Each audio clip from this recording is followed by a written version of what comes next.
Panasnya drama baru Sintayong versus PSSI. Mark Klok dicap sebagai pembohong. Tom Hai diserang oleh mantan pelatihnya di Almer. Kode oleh Romeni segera debut di Oxford. Manchester City terancam gugur dari UCL. Halo football lovers, jangan lupa subscribe dan nyalakan lonceng notifikasi untuk terus mendapatkan berita seputar dunia sepak bola terbaru spesial untuk Anda. Hari ini order, besok langsung kirim kaos bola eksklusif merchandise Starting 11. Order sekarang, klik link di deskripsi.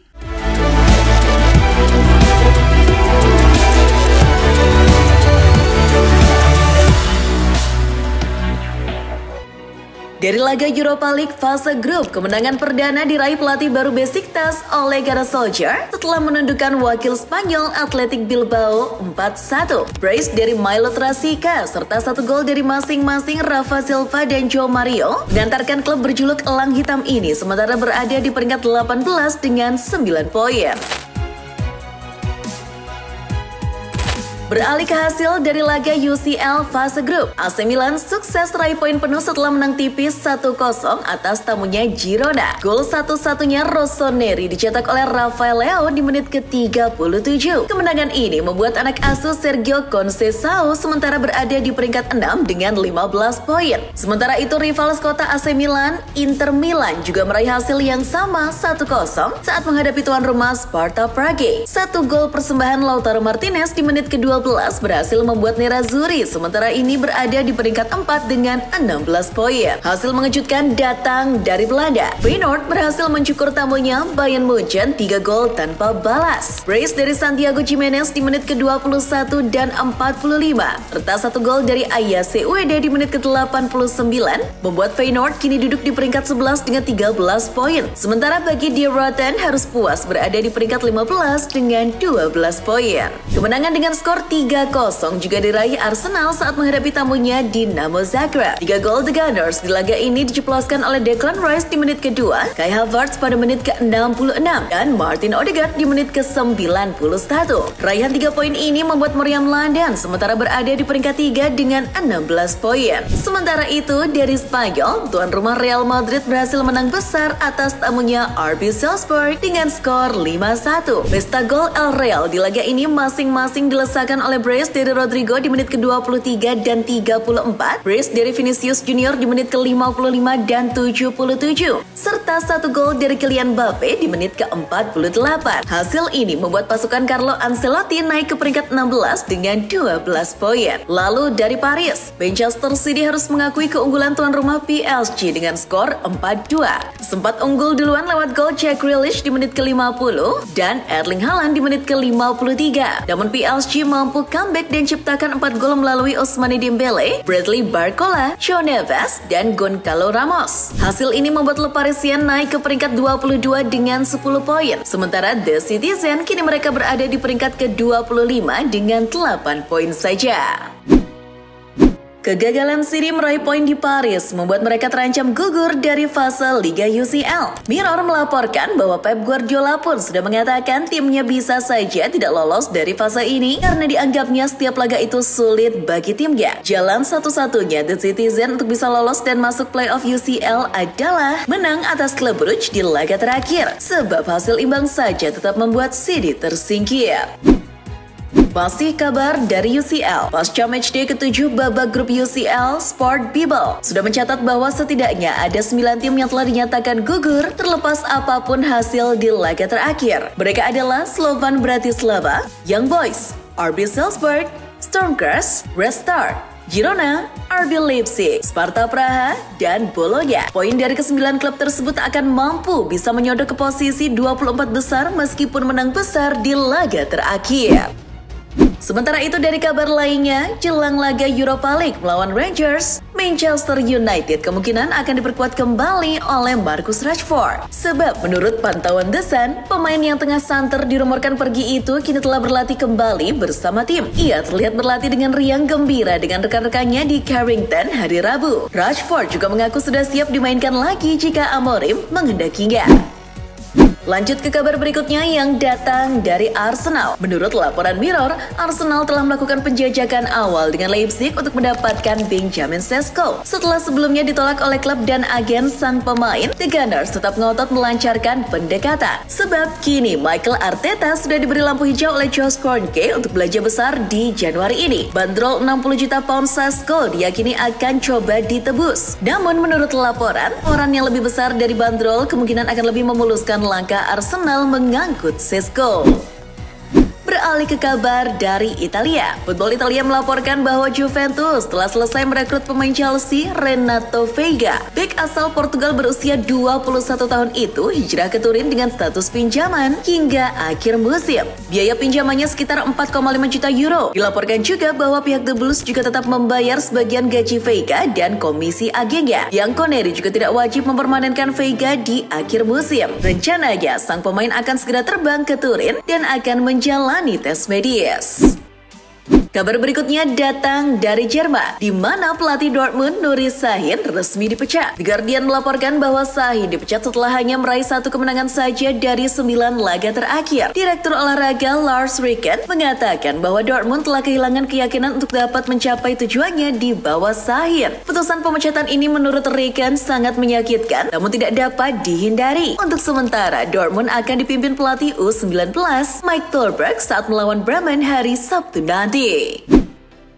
Kita beralih ke kabar dari Fenerbahce. Asuhan Jose Mourinho yang dilaporkan Get Football News France mendapatkan amunisi bek baru dari PSG, yakni Milan Skriniar. Bek veteran asal Slovakia itu menuju Fenerbahce dengan status pinjaman hingga akhir musim. PSG dilaporkan juga mendapatkan sejumlah biaya pinjaman dari Fenerbahce. Gaji selama peminjaman juga ditanggung penuh oleh Fenerbahce. Sang pemain kini sudah terbang menuju Turki dan segera menjalani tes medis.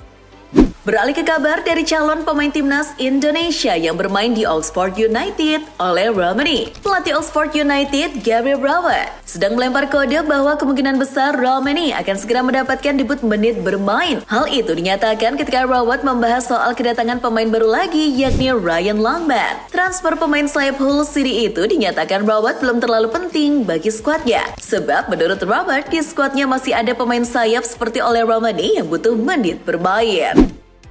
Sementara itu, dari Belanda, tersiar kabar bahwa mantan pelatih Almere City, Hedwig Maduro, telah mengkritik keras mantan pemainnya, Tom Haigh. Dikutip oleh media Football Premier, Maduro menganggap Haigh memiliki sifat buruk, yakni malas mengejar bola ketika tim tidak menguasai bola. Karena enggan membantu lini pertahanan, Maduro pada akhirnya memilih mencadangkan Haigh dan menggantikannya dengan pemain yang mau dan menuruti apa yang dimintanya. Lain halnya dengan pemain naturalisasi Indonesia lainnya, Mark Klok yang dicap sebagai pembohong oleh mantan asisten Shin Tae-yong, Kim Jong-jin. Jong-jin berani mengatakan hal itu dalam podcast Close the Door saat menanggapi mengenai pernyataan Klok yang pernah menyebut bahwa Shin Tae-yong itu adalah diktator. Jong-jin tampak geram mendengar pernyataan tersebut, sebab dia mengenal baik Shin Tae-yong sebagai seorang yang terbuka dan selalu bersedia berdiskusi dengan para pemainnya.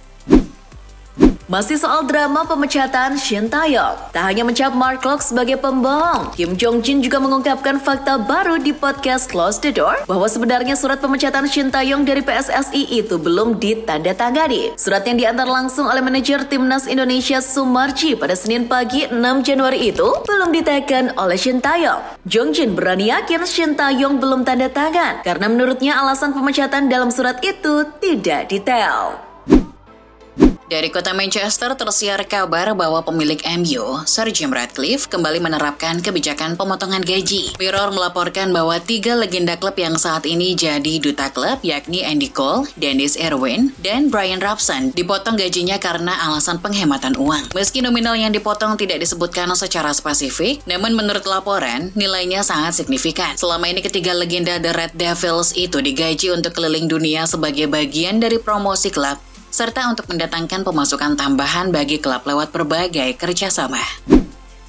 Sementara itu dari London ada laporan dari Tribal Football bahwa para pemain Tottenham Hotspur mulai berani memprotes pelatihnya, Ange Postecoglou. Sebagian besar pemain menentang gaya latihan Postecoglou yang terlalu keras dan berakibat pada kondisi fisik pemain yang rentan terkena cedera. Beberapa pemain yang cedera termasuk yang terbaru yakni Dominic Solanke dan Brennan Johnson juga ikut angkat bicara soal keluhan pola latihan pelatih asal Australia itu.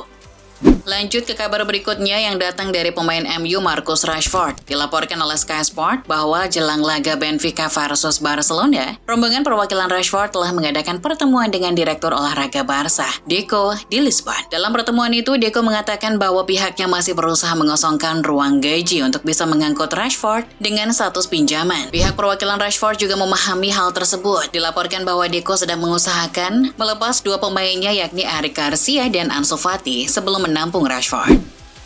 Kiper nomor 2 AS Roma Matthew Ryan resmi telah hengkang ke klub League One RC Lens. Lens menebus kiper timnas Australia itu dengan mahar senilai 800.000 euro. Ryan tak ingin hanya jadi kiper pelapis di Olimpico. Ia hijrah untuk menjadi kiper utama Lens, yang kini masih ditinggal kiper utama Dennis Patrick karena cedera. Sebagai gantinya, AS Roma telah mendapatkan mantan kiper Atlanta Pierluigi Golini dari Genoa.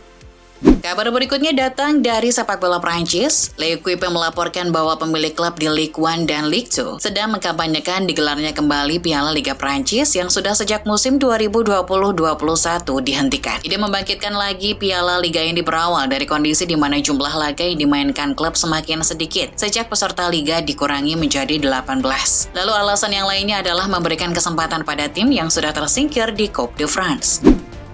Sementara itu dari Jerman, ada kabar dari Get Football News Germany bahwa Borussia Dortmund sedang menyusun langkah jangka panjang soal pelatih yang akan ia kontrak. Dori Sahin kini dalam tekanan pemecatan, mungkin akan digantikan oleh pelatih interim hingga akhir musim. Sebelum akhirnya mereka mengontrak pelatih Stuttgart, Sebastian Hoeneß. Hoeneß dilaporkan akan ditebus oleh Die Borussen di akhir musim sesuai klausul pelepasannya, yakni 7 hingga 8 juta euro.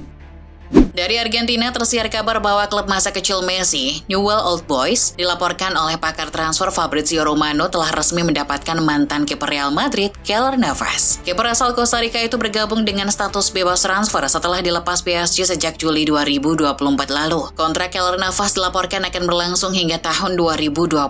Di Newell's Old Boys, ia akan jadi kiper utama karena kedua kiper mereka, yakni Lucas Hayes dan Ramiro Macano, cedera panjang.